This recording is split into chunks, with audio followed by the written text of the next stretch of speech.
Matchup with Kamar Lawrence seems like it's going to be pretty tasty. What does he do well? He's a good player, he's very fast.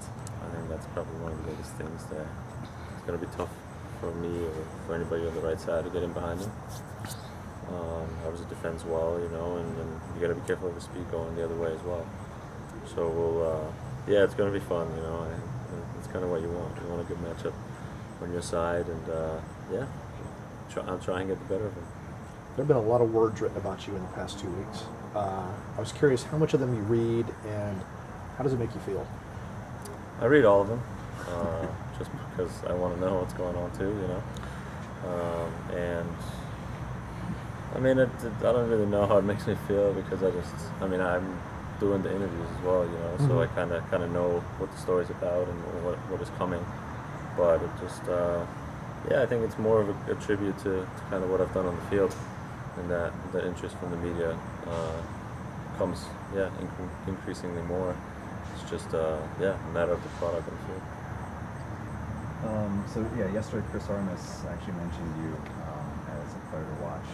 So not a lot of people talk about you. I think we're all talking about you, but he mentioned you as someone to watch. Like, when you know that, what kind of matchup do you anticipate? What kind of attention do you think you'll have? Do you think you'll need to play quicker? Do you expect tighter marking? What do you think you'll see tomorrow? I think the Rebels have their identity, and I don't think they'll change it, no matter what the opponent is. So I think they're going to go out and try and play their style, just like they do every week, obviously. There's a lot more weapons than we have on the field than some other teams. So they're going to have to account for some more other guys, not just me. I've had it before I noticed it a few times where we played New York City FC at home, for example, early in the year, where it was Berger's job to kind of not let me get the ball. So it was kind of Vieira's game plan, I guess, in that game, and I still found a way, to contribute. So it's just a matter of kind of seeing how they actually going to come out. We'll obviously have an idea, but then seeing how they actually come out and then adjusting it. I still want to have a big impact on the game and still want to play my game. But it's nice of him to say that. Atlanta's been so dominant. Over the last 2 seasons, you guys have beaten almost every team. New York Rebels is not one of them. I wonder if that's something that you guys have talked about or gives you any added motivation outside of the Supporter Shield race. I don't think we need any added motivation, but we actually haven't talked about it, and I didn't know that either. But no, I think the Supporter Shield race and what's at stake, I think 3 points, if we can collect those 3 points this weekend, I think are massive, that almost guarantees you a trophy, and that's kind of what we're focused on. Not really. Yeah, and I that's kind of another thing I wanted to talk to you about. Tata talked after the game against Real Salt Lake about that a point is essentially a good result for you guys, but he'd also talked a lot in the past about how Atlanta plays best when it's going out, looking to score goals, trying to win games. How do you kind of balance those two ideas at the same time?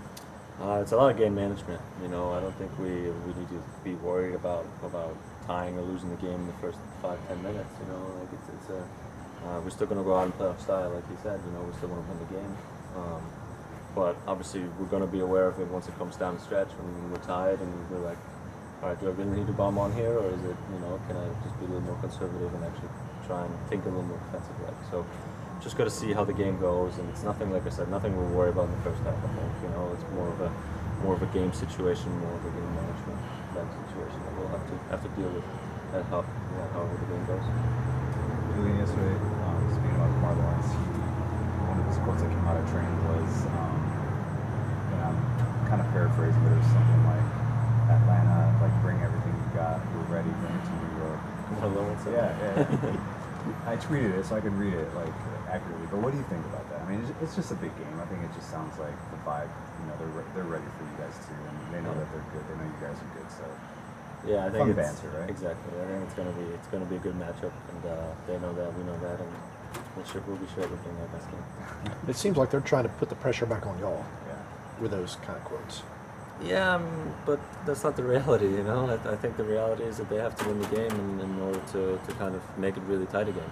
I think, like Tata said, I think a tie is a pretty decent result for us, because they're going to eventually run out of games if they don't win, and Yeah, so it's it might just be a little reaction to kind of get the pressure away from them, but yeah, they know it, we know it, so yeah, it's just how it is. It's just what the situation is like. What's a lesson you've learned playing in other big games that you can apply to this one to try to increase the probability of success? It's just that it's, it's just it's as big of a game as it is. For me, I always like to think about it as just another game as well, because if you really think about it too much and really like change things up, then you're not in your routines and you're not really like what you see every week, and then that might just lead to not as a good performance as it usually brings, So for me personally, I know everybody's different, but for me personally, I just like to do the same things I usually do, and watch the film the same way. I prepare the same way the day before, the day of, So it's just kind of things like that I try and stay consistent with, like how I prepare for games throughout the year. Julian, do you have a favorite away win in your career, college or pro, that you think back and you're like, that's a huge victory on another opponent's field? I mean, the biggest one is probably the one in Merritt when we played them. We were down 4-1 and came back 5-4. But I think if we win there this week, this might come pretty close to it. All right. You like your FIFA rating? Didn't you ask me that question? I told him there's always these live updates every week. So whenever you play good, your rating goes up as well in FIFA. So I'm trying to shoot for that every week, But not Oh, to that's say. pressure.